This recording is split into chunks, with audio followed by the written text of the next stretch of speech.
রাত 12টা থেকে শুরু করে পরের দিন রাত 1টা ছোট্ট মাটার ছোট্ট লাইফস্টাইল ভিডিও এই ভিডিওতে শেয়ার করলাম। তার পাশাপাশি কিছুটা ডেলি রুটিনের পার্ট, খাওয়া দাওয়া, ছোট্ট নতুন অ্যাক্টিভিটি। আশা করছি ভিডিওটা একটু হলেও ভালো লাগবে। চ্যানেলে নতুন হলে চ্যানেলটাকে সাবস্ক্রাইব করতে ভুলো না। ফেসবুক পেজ থেকে ভিডিওটা দেখে থাকলে পেজটাকে ফলো করে পাশে থাকতে পারো। পুরো দিনে আমাদের ছোট্ট মাটা একটু ঘুম কমপ্লিট করার পর রাতে আর ঘুম আসে না। এখন রাত 12টা বাজে প্রায়। ঘুমের ঘোরে দুটি চোখের পাতা এক হয়ে গেলেও ঘুম আর আসছে না।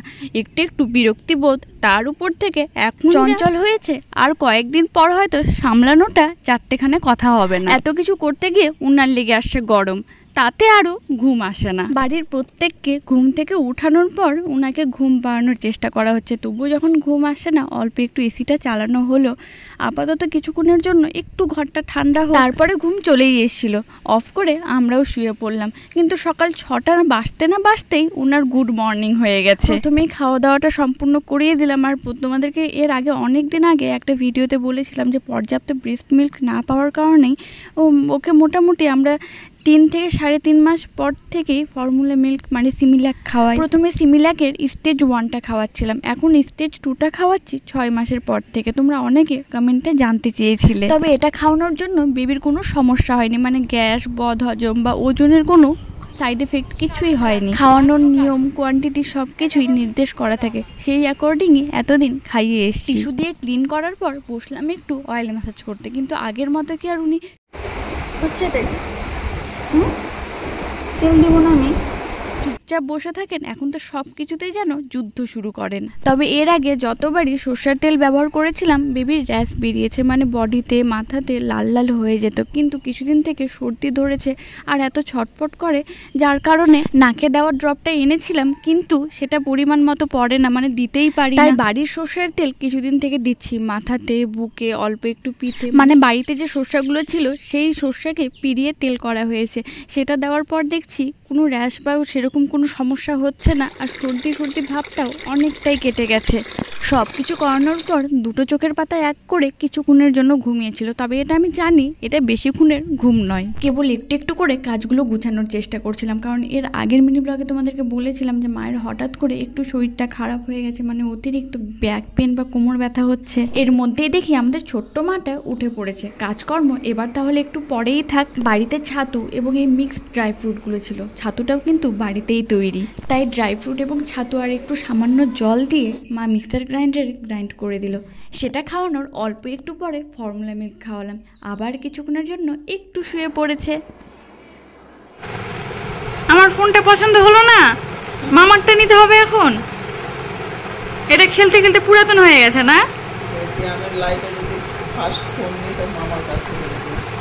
হ্যাঁ, প্রথম ফোন তাহলে মামার কাছ থেকেই নিতে হবে, একদম ছাড়াছাড়ি নাই। আমার কাছে তো OnePlus আছে, ওনার কাছে আইফোন আছে, পারা যায়? তাও সেটা খেতে হয়, খাওয়ার জিনিস, ওটা খাওয়ার জিনিস।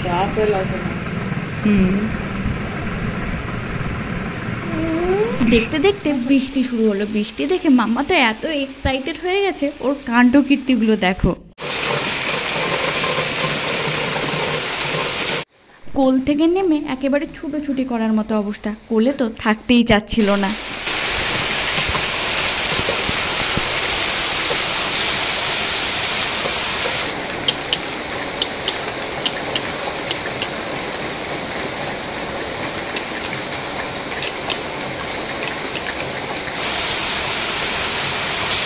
এত কিছু করতে গিয়ে এখনো পর্যন্ত স্নান পূজা কোনো কিছুই হয়নি আমার। বৃষ্টিটা একটু থেমেছে, তাই ভাবলাম যে ফুলগুলো আগে তুলে নিই। আরও একটা কমেন্টের আগের ভিডিওতে পেয়েছিলাম যে মাম্মার এখন কত মাস চলছে। হিসাব অ্যাকর্ডিং মাম্মার এখন 7.5 মাস প্রায়, কিন্তু 6 মাসের ফটোশ্যুটের ভিডিওটাই লাস্ট তোমাদেরকে দিতে পেরেছি। 7 মাসের ফটোশ্যুটের ভিডিওটা এখনো পর্যন্ত দিতে পারিনি। আসলে কি বলতো, দাদুর যেদিন শান্তিভোজ আয়োজন করা হয় সেদিনই মাম্মার ডেট হিসাবে 7 মাস পূর্ণ হয়, কিন্তু সেই পরিস্থিতিতে, সেই অবস্থাতে ভিডিও করতেও পারিনি, আর ইচ্ছাও ছিল না। না, আমিও নতুন জামা পরেছি, তাকাও তাকাও।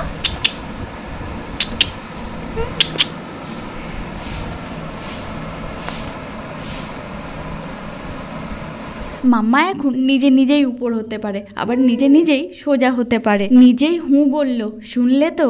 আর আজকে থেকে ফার্স্ট টাইম মানে নেসলের অ্যাপেল ফ্লেভার স্যারেলাকটা মাম্মাকে খাওয়াতে শুরু করলাম। ফর্মুলা মিল্কের পাশাপাশি টুকটাক খাওয়ারেরও তো অভ্যাস করাতে হবে, তাই না?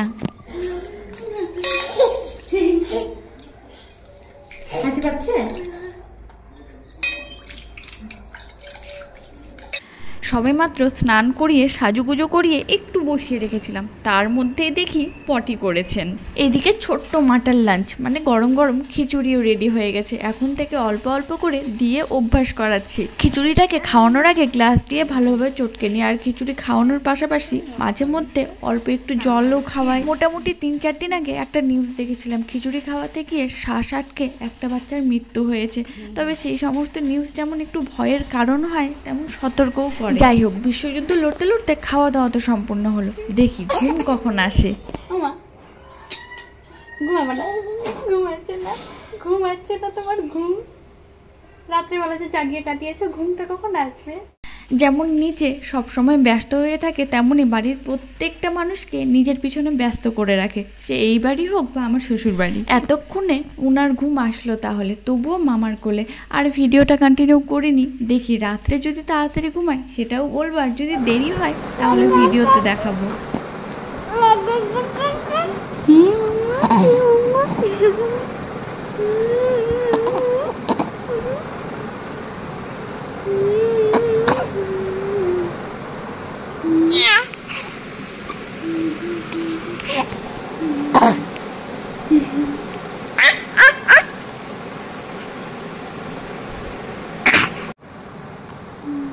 আজকেও রাত 12:30 পার হয়েছে। ফোনটা নেওয়ার জন্য কতই না যুদ্ধ শুরু হয়েছে। এরকমই ভিডিও পেতে চাইলে চ্যানেলটাকে সাবস্ক্রাইব করো, ফেসবুক পেজ থেকে ভিডিওটা দেখে থাকলে পেজটাকে ফলো করো আমাদের নতুন যোদ্ধার যুদ্ধ লড়াই দেখতে। প্লেনটা যেখানে ক্র্যাশ হয়েছে সেখানে যদি পাঠিয়ে দিতাম তাহলে সবগুলো মানুষকে রেস্কিউ করে নিয়ে আসতো। Thank you for watching.